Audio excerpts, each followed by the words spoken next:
Please welcome to the stage Ishmael Beah.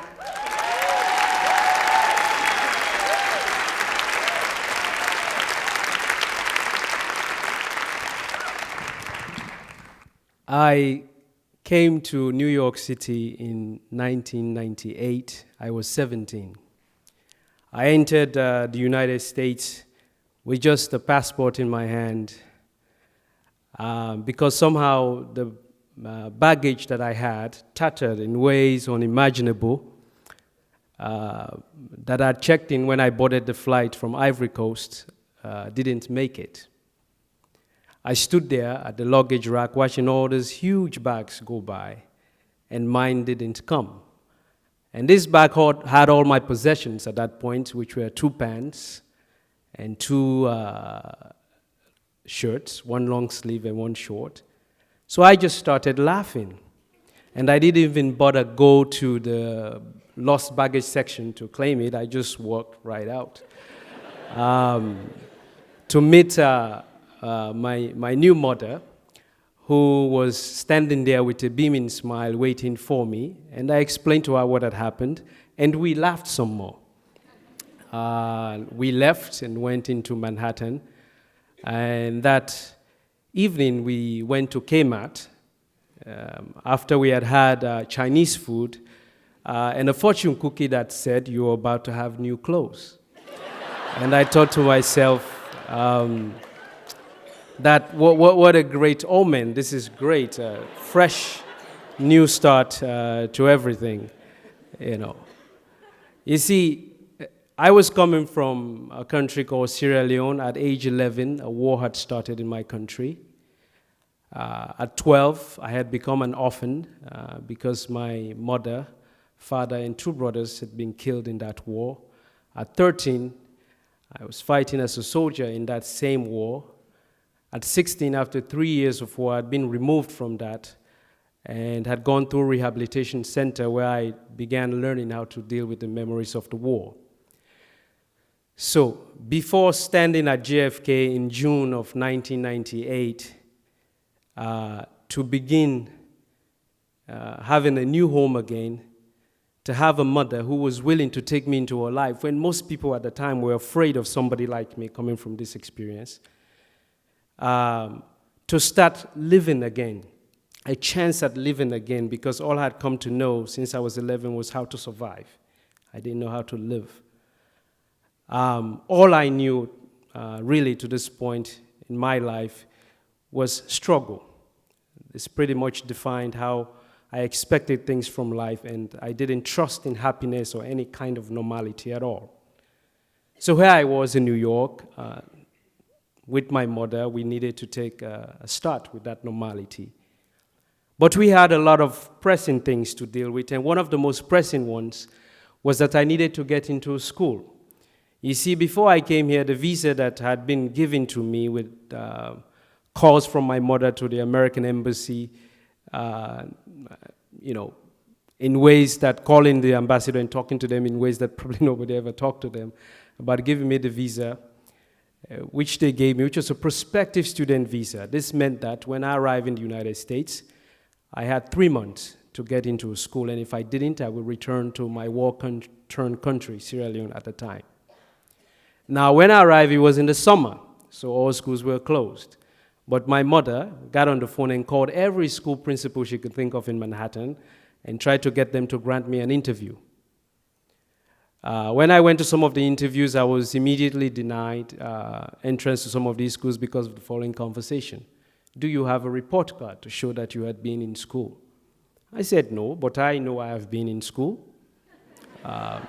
And then my mother would interject to explain the context, which did not really convince some of the school principals to still give me. So I would sit there thinking to myself, what do these school principals really think? They really think that when there's a war in your village or in your town is attacked and people are gunned down in front of you, you're running for your life, you're thinking to yourself, I must take my report card and put it in the back of my pocket, So this thought got the best hold of me. At some of these interviews, I was able to say this. thinking that it would be funny, but they didn't find it funny, some of the school principals. They found a word that I'd learned. They were weirded out by this sort of strange sense of humor that I had about this. So I decided that I was going to, write an essay about this. And the essay was simply titled, Why I Do Not Have a Report Card. With this essay, along with exams that were given to me, I was accepted to the United Nations International School and placed in 11th grade. Thus began my 2 years of high school of confusing other teenagers about who I was. You see, I didn't fit into any box. I didn't have the same worries about what shoes or clothes I wore. And so my teenage counterparts always wanted to find out why I was like that, why I didn't worry about my essays or exams or things like that. So they always wanted to find out. And of course, I couldn't tell them because I felt that they were not ready. What was I going to say during a break from hanging out or from class or from playing soccer? Hey, I was a child soldier at 13. Let's go back to class now. That would have they would interpret it wrongly. So I was silent mostly. I didn't say much. And this got them even more curious. They wanted to find out why this kid doesn't even act tough. Why some of my friends who were boys were acting tough and people were doing all kinds of things. I would just smile. I would just laugh. I would not do much at all, And so sometimes they would think that I was very weird, so they always had comments, and they would say to me, "You're such a weird kid." And I would respond by saying, No, I'm not weird. Weird has a negative connotation. I prefer the word unusual. It has a certain sophistication and gravitas to it that suits my character. And of course, when I was finished saying this, they would look at me and say, "Why don't you speak like a normal person?" And the reason why I spoke like this because I was, it was my British African English that I'd learned, which was only formal English that I knew. So whenever I spoke, people felt ill at ease, particularly my teenage counterparts. They thought, "What is wrong with this fellow?" Some of them, though, didn't find it very strange. They thought maybe it was because I was from some royal African family. That's why my English was like this. So throughout my high school years, I tried to make my English less formal so that my friends would not feel disturbed by it. However, I did not dispute the fact that they thought I was from some royal African family or that I was a prince. Because you see, sometimes some stereotypes have their benefits, so I certainly took advantage of that. But with this silence, I needed to be silent about my background because I also felt being watched. When I got into the school, some parents were not very happy that somebody from my background was in a school with their children. So I always felt being watched, and I realized that the way I conducted myself would determine whether they would ever let somebody into such a school that had been through war, a child that had come through war. So with all of this attitude, with this silence, I started making friends, who to them it was sufficient that I was just some kid who lived in the East Village, who was from an African country. And these kids were tough, they told me, because they lived in a tough city, New York, and therefore they were tough. They had been to the Bronx, they had been to Bed-Stuy, they had taken the train there, they went to school there, they had got into fights and won, and they were tough. And so they would tell me things about, if you want to survive the streets of New York City, we need to teach you a few things. And I'll be like, okay, sure. I'm open to learning about whatever you can give me. And they would tell me things about how to be tough and stuff. And I would say, well, thank you very much. I truly appreciate these these advices that you're giving me. They were like, no worries, our African brother, anytime. And then I would laugh. Truth was that I'd been to some of these places, that they spoke about, these neighborhoods, and I knew that the people who lived there didn't glorify violence the way they did. They didn't have time to pretend because they lived in it, just like I did. I noticed that these kids had a sort of an idea of violence that they never really lived. They glorified it in a way because they've never experienced it at all. For example, when I walked with them, I observed that I paid more attention to the people who walked past us, how the person walked, which way they were coming. I didn't take the same route twice because I didn't want to develop a predictable habit.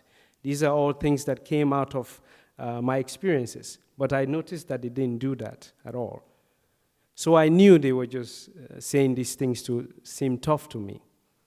Now, I did enjoy listening to some of these, my friends that I had made. I enjoyed listening to them tremendously because I wished when I listened to them that the only violence that I knew was one that I pretended to imagine, And when I also listened to them, it allowed me to experience childhood in a way that I didn't know was possible, one that was normal, at least in a way to me. So I listened to them, and we hung out all the time, and through that I participated in the remainder of what was left of my childhood, I got to be a child again with them, where the only worries that I had with them were when we went rollerblading, without any protective gear. We took our brakes off, and sometimes we would avoid hitting an old lady and fall into a trash can on the street, and we laughed about it. So these things meant a lot to me.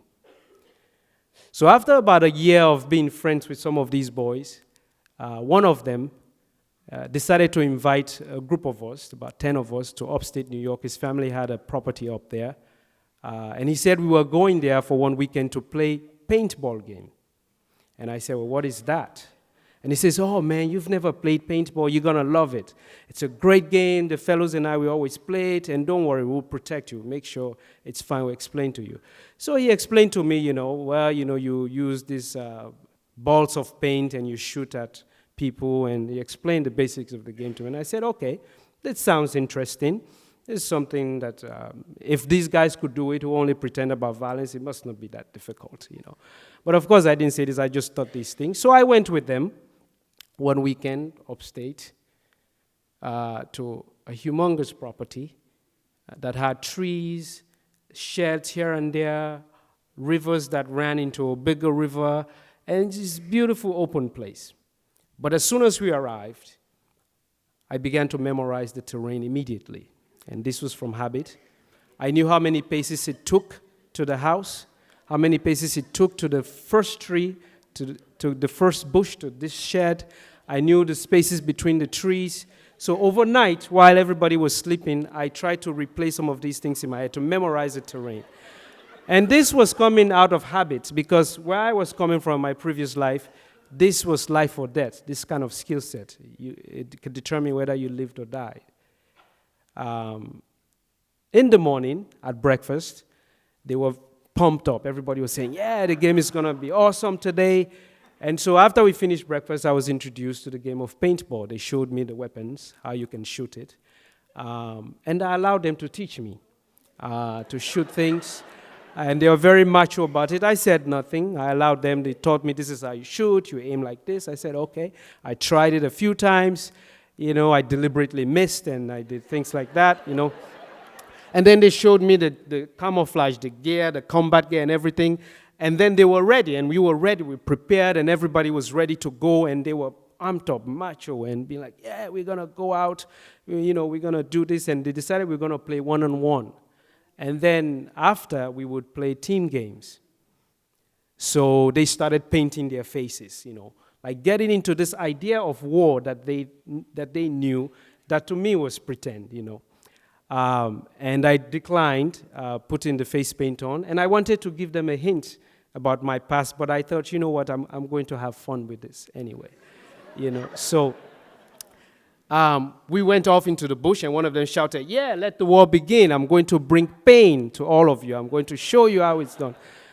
And I thought to myself, first rule of warfare, you never belittle your opponent at all. But I didn't say this, so I went. into the bushes. I already knew because I'd memorized the layout of the place. I knew where to go. And so I would hide. I would wait for them. You know, I would climb a tree here. I would hide under certain shrubs. And they would come rolling around, jumping, doing all kinds of things, probably things they'd seen in movies about how people are in war. And I would just wait for them. And after they were done exhausting themselves, I would just come up behind them and I would shoot the paintball at them, you know. You know, and so this went on. And when we would come back to eat lunch, for the weekend days that we were there, during lunch, during dinner, they would talk about this. You know, so, you know, how come you're so good? You sure you've never played paintball before? I said, no, I've never played paintball before.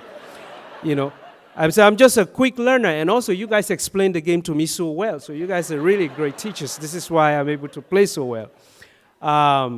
And so, but they said, but that's not just the thing. Their parents were there, so they would explain to their parents. But this guy, you know, he comes up on you. You can't even hear him coming at all. You know what I mean? And I said, well, you know, I grew up in a village. And I used to be a hunter when I was a boy. So I know how to blend in the forest, you know, like a chameleon. I know how to adapt to my environment. And they look at me, you're a very strange fellow, man. But you're badass at paintball. I said, well, thank you. Thank you very, very much, you know. So this went on. I realized that they began to team up. We never got to play the group game. We played 1-on-1 all through the weekend because they wanted to win against me. And so they started to team up with each other, and I would see them. So then I would just come up with another guerrilla tactic skills, a kind of washed-down version of it, you know, just to play with them. Sometimes I would, you know, walk backwards, and I would stand where my footsteps began, and they would start following, and I'll be behind them. We're going, you know. And I did all kinds of funny things that I thought were very funny to me, you know. And they had told me that during the game, don't take off the helmet at all, you know. And you know, so I followed some of their rules. Anyway, at some point, I decided that I was going to sit out the game just so that they could enjoy it. So I saw a sense of relief from all of their faces. They were like, oh, well, finally. So when I returned, I told my mother about this game. And my mother was, you know, being a mother, was immediately worried, oh, did it bring up something for you? And I said no. It didn't, absolutely, because I know the difference between pretend war and real war. But it was just interesting for me to observe how my friends perceived what war is, and it was very interesting for me to see it.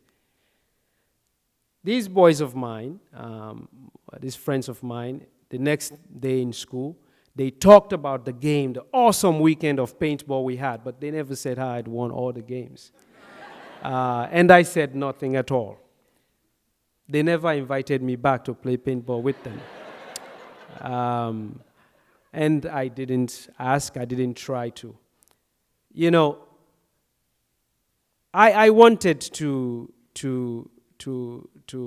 talk to them about the war while we were playing this game. I wanted to explain to them certain things, but I felt that if they knew about my background, they would no longer allow me to become a child with them, that they would fear me, they would see me as an adult. My silence allowed me to participate in my childhood with them. It allowed me to experience certain things with them that I didn't think were possible to do as a child because of where I was coming from.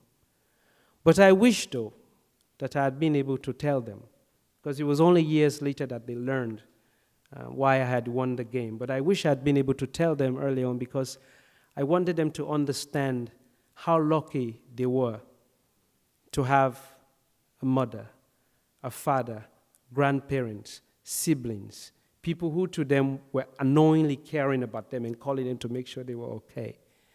I also wanted them to understand that they were so lucky to have this naive innocence about the world. I wanted them to understand also that, you know,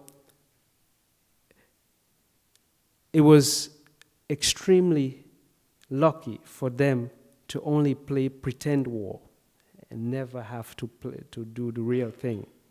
And that this naive innocence that they have about the world was something that I could no longer have. I did not have that capacity. Thank you.